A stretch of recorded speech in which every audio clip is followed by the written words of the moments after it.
Hey guys, this is another thematic month video, and this time around we have for purple. And don't worry, I'll be talking about alpha in a second here, but first let's talk about the options here real quick. So we do have a few that are really exciting. I gotta admit, these are really good options here. Let's talk about the very first one. I mean, Idritha has been like one of the main purple heroes like forever, over 2 freaking years. And yeah, there's not one player in this game that would say otherwise. Idritha is an amazing, broken, disgusting hero, but you gotta get her at +3. You gotta get her +3. The only people that I've heard that said Idritha is a terrible hero, the only reason is because they've never gotten her at +3. Once you get her to +3, she is one of the most revolutionizing, powerful, broken purple heroes in the entire freaking game. No questions asked. So yeah, Idritha, you gotta get her. I mean, obviously you need to have the hero first because these are only souls. So you need to actually try to summon her through the purple summons, and that's a situation. So, but yeah, she's one of the top 10 of the most impactful heroes of 2023 for a freaking reason. She's like an incredibly powerful hero. I mean, yeah, I can't say enough for her. She's an amazing hero. Now for Venus on the other hand, she used to be very fast. Now she's average speed, and she's not doing a lot of damage. And honestly, I haven't really seen any proof at all that she is worth actually maxing out and doing all that good stuff.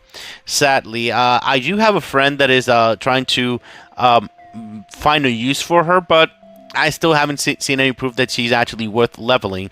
However, since for so long, the developers, in other words, Call of Antia creators, decided to remove Venus for a very long time, and then years after, they decided to bring her back, but weaker than before. So, but we do have the opportunity to actually level up. So, if you're a player that wants to actually a completionist to finish how many heroes you have, all the awakenings and all that good stuff, you can get Venus if you already have all the other heroes. But outside of that, I really don't see any use for Venus, except if you have Venus, you're able to get her weapon, and her weapon is one of the most powerful weapons for agility heroes in the entire freaking game. I'm talking about a weapon that could possibly raise, I think it's 95%. It stacks 3 times, and it gives a bunch of crit chance. I mean, it's pretty freaking insane. It's been some time since I checked the weapon. Let's check the weapon real quick, because I do have that weapon. Why not? Why not? So just to make sure I give you the correct information. So critical chance by 25%, and it does stack 3 times. So it's 75% crit chance. But still, any hero actually equipping this weapon will most likely get the 75% crit chance right then there. Remember that lifesteal is considered healing, so it will activate this weapon. But remember that the life of the hero getting equipped has to lose life, has to have life lost to be able to heal it and activate this. Because if it's gonna be a hero that's gonna be full of shields all the time, this is not gonna work. Otherwise, she's gonna get 75. Any hero equipped with this is gonna have a 75% crit chance. So that's really freaking powerful, especially for PvE. Specifically, actually getting the absolute best results versus bosses and things like that. So, if you're actually going to get Venus, it's for actually her weapon, in my opinion. But remember, these are souls. You need to get her probably in purple summons. I think you can get her there, or from the hero shop and things like that. Now, this hero, somebody said that she was absolutely useless. I need to make a video about her. And sorry, I totally forgot to make the video. I gotta be honest. But I can tell you right now, she is not a useless hero.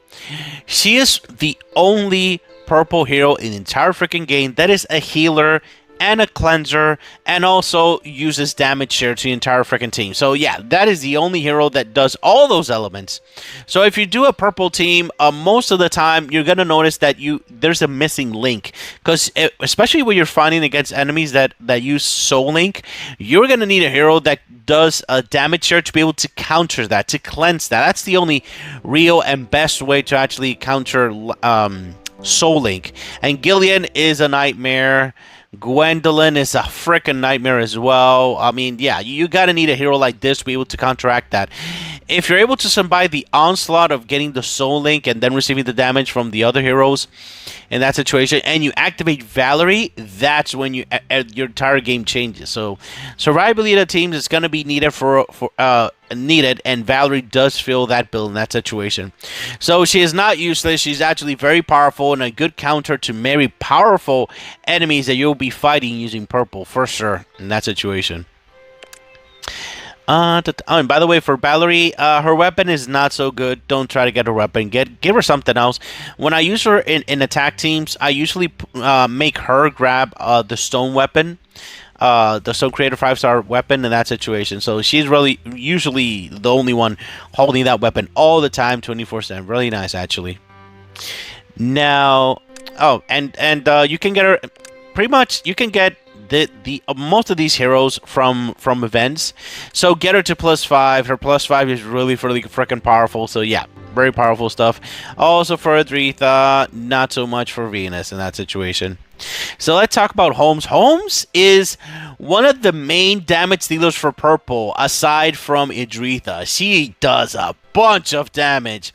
The only situation in which her damage isn't going to do a lot is if the enemy team has a bunch of shields in that situation. So in that case, usually Holmes is not going to do so much damage in PvP, but in PvE, she's an absolute disgusting, broken monster of a hero in that case. So very powerful hero. Don't underestimate Holmes for sure. In PvP, I have seen her do a nice amount of damage, but she does need her weapon. She does need a Director End to give her like crit chance and crit damage, and probably Belnos to give her extra boost of damage to actually break through those shields and actually do her actual passes from her awakenings in that situation. But you are going to need her +3 because that crit chance and her weapon together is no joke, guys. Really disgusting, really powerful stuff in that case. Very powerful hero, and she does need her +3 to be able to perform there. Now, Mildred, this is okay. Check out all these options right here. These are all amazing heroes, but Mildred is an overwhelmingly annoying, meta determining hero in entire freaking game. And not just that, and I've seen her +0 doing amazing things, but once you get her at +1, she is a disgusting hero. Disgusting. She won't be able to revive, but she will still give you a very, very hard time with her abilities. And luckily for all of the players that don't have her, and most haven't really noticed this, you can actually get her now, the actual hero, on the lucky wheel. So yeah, guys, this is your freaking opportunity to actually get Mildred at +1 this month now. So that is an amazing opportunity. She's one of the most sought after heroes in the entire freaking game. So yeah, you can get the hero here on wheel, and then right after that, probably by the end of the month or things like that, you'll be able to actually get her +1, which her +1 is a must-have for her. You need to get her +1 to make her... actually, the +1, let me make it real clear. The +1 is her sweet spot. And a player did ask, had some question about sweet spots and all that, and I'm gonna clear that out again. I've cleared it out a long time ago, but I'm gonna do it now again. Sweet spots is if you have the hero at that awakening, you don't need to awaken it even higher. Not necessarily. Obviously, if you get higher awakenings, you're gonna have be stronger. But once you get her to +1, for example, that's her sweet spot. You don't need to awaken her even higher. She's gonna perform very well in that situation, and you can start focusing on other heroes that actually need awakenings and things like that. So yeah, I mean, by now you understand Mildred is super annoying, protects the enemy team or your team, and things like that. Are very powerful stuff. So by far, outside of all these options, this is an amazing opportunity to get Mildred, so I probably would say that that's the #1 option for sure. Now, you can get the soul stones from events, and honestly, even at plus freaking zero, she's an amazing hero. Because when you actually activate her skills, her damage received to the enemies, it's going to be that stacks. If I'm not mistaken, is 60% if you activate her every single turn. So 60% damage dealt is no joke. That will determine how much that will pretty much guarantee that you're going to do the most amount of damage versus bosses, PvE, and all that good stuff. In the past, I used to use it in PvP, but I haven't really seen anyone using her in PvP lately. But in PvE, she's going to be pretty amazing in that case. Now, this guy, Theo, he's got his weapon awakened, and he is more powerful than before, but I can't really recommend you to get Theo. Sadly, I love this hero. I mean, I love the character design and the idea behind it, but I can't really recommend you to actually get this hero, awaken him. I've never seen him perform like breaking in that situation. No, he doesn't overperform, sadly, in that situation, guys. So sorry about that. Now, Damon, on the other hand, is one of the main damage dealers for purple as well in that situation. So if you have Damon, sadly, his sweet spot is +5. You heard me. Sweet spot is +5, so you got to get this hero as +5 to actually use him. Before that, the only way that he actually gets his stacks is by your own heroes in that situation. But once you get him to +5, you'll be able to suck your enemies' souls as well in that situation. I'm just gonna say souls. Why not? You can get his weapon and all that good stuff and awaken, but you gotta get him to +5. I mean, yeah, his +5 completely revolutionizes this hero. So if you actually have him at +4, get him to +5. I mean, number one priority besides Mildred. If you already have Mildred and you have this guy +4, you gotta get his awakening at +5. That changes him so much, it's not even funny. And with his weapon, he's a lot more efficient with his stats and doing the actual crit and all that good stuff. It's really, really nice stuff, guys, for sure. One of your main damage dealer for purple, and you can make a team around him as well. Very cool stuff. Now, Elmyst, I mean, he has been an absolute monster ever since the game has been released.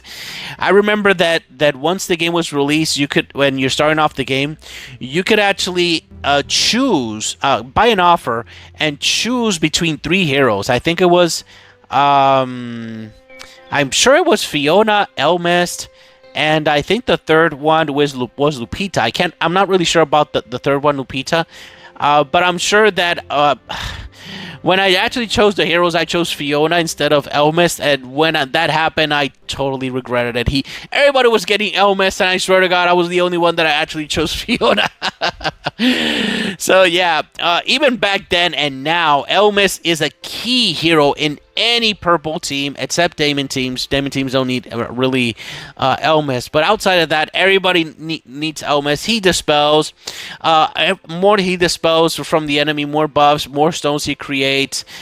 With his weapon awaken, he's freaking amazing. He gains a lot of mana gain with his weapon. I mean, he's an amazing hero, guys. Very powerful, super important. The good thing about Elmyst is that you are able to play him at +0. Honestly, you're able to play him +0. He's just that amazing. So if you decide to get his soul, it's more than anything to try to get him to +5. When +5, he's able to lower the attack and defense from the enemy. So that, in many situations, is useful in certain situations. So yeah, very powerful hero. But for awakenings, you don't really need to awaken him. You can use him +0, +1, whichever. So his sweet spot is 0 in that situation. So you don't have to stress too much about getting him awakened. Now, Percibel, on the other hand, is a very, very powerful hero on defense. Lately, he has been going down on that because I've noticed that he's a lot easier to actually target, and he's not going. He's not as big a problem as before. Let's put it like that, because of the way that the meta is. Probably because resonance is so high. And many a times you're not going to find a lot of Percys that are the same resonance that you're actually fighting. So that means that in high resonance, he's not going to be a problem per se, but he is going to slow down the enemy team every single because he go off so freaking tight. Especially if you put him on defense in the very middle, he is going to do a lot of things to actually make you miss and actually, yeah, pretty much make you miss, dodge, and all that good stuff. And yeah. However, do take into account that if you want to use Percibel on defense, you do need to have him at +3 and get his weapon. So that's the bad thing about Percibel. He requires to be +3 and get his own weapon. So if you really want to actually use him, you need those two elements. And when you do, he's going to become a very, very powerful hero for sure, guys. Now, as I said, out of all these options that you're seeing right now, the number one option by far is going to be Mildred. As I said, I mean, there's no competition. Now you have the ability to actually get the hero straight from wheel in that situation and get her to +1 with this stone. So yeah, you're probably going to need to actually buy the events and all that and all that stuff to actually reach this, or do all your shenanigans to actually reach here. But yeah. The main thing is, this is my number one by far recommendation, because this hero, I've seen her in high level play. Some players use her at +1 and it doesn't matter. She is still a broken hero, and yeah, she does need her weapon to actually survive more. But still, she's still a broken hero. I mean, there's no competition. Just get her to +1. You won't regret it. And probably the second one, in this case, I'm trying to think one that is not, because pretty much all the others you're able to get them from events, the souls here. But definitely is going to be Idritha. The higher you can get Idritha, the better. And getting Damon at +5, and this guy at +3. Yeah, those are pretty much the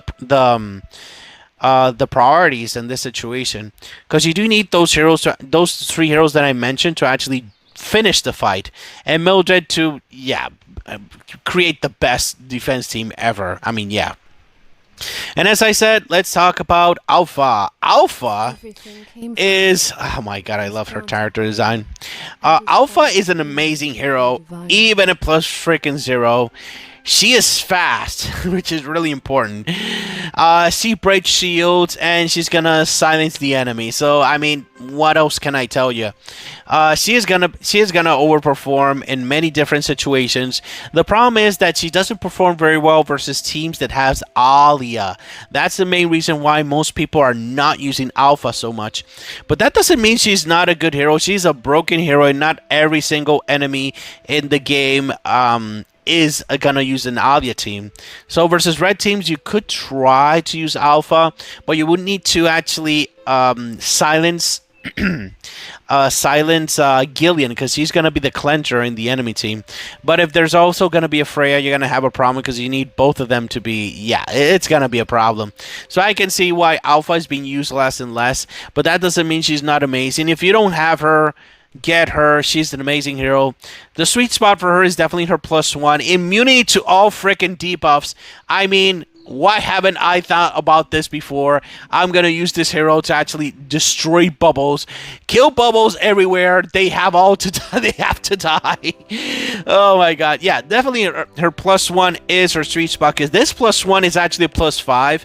I mean, Alia has a +5 that gives her exactly this, and Percibel right out the battle as he has it, but Alia's +5 is this, literally. So yeah, Alpha getting her to +1 is her sweet spot, and you do need to get her to +1 to overperform this in different situations. And from now on, I'm going to try to kill all the bubbles I see with an Alpha. I will try to do that.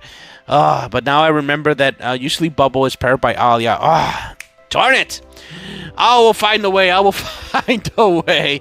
But yeah, Alpha is an amazing hero. Highly recommended. At +5, she is an amazing hero on defense, because she's going to revive and give everybody full mana and damage up by 100%. So that can end the fight really quickly if the enemy doesn't really know how to manage that. She's a very powerful hero. Just keep in mind what I mentioned about Alia and those pesky cleansers in that case. Alright guys, that's pretty much it. If you have any questions, if you have any concerns, please leave it in the comments and we'll talk about it. Alright, thank you very much for watching guys. Have a great day. Bye-bye.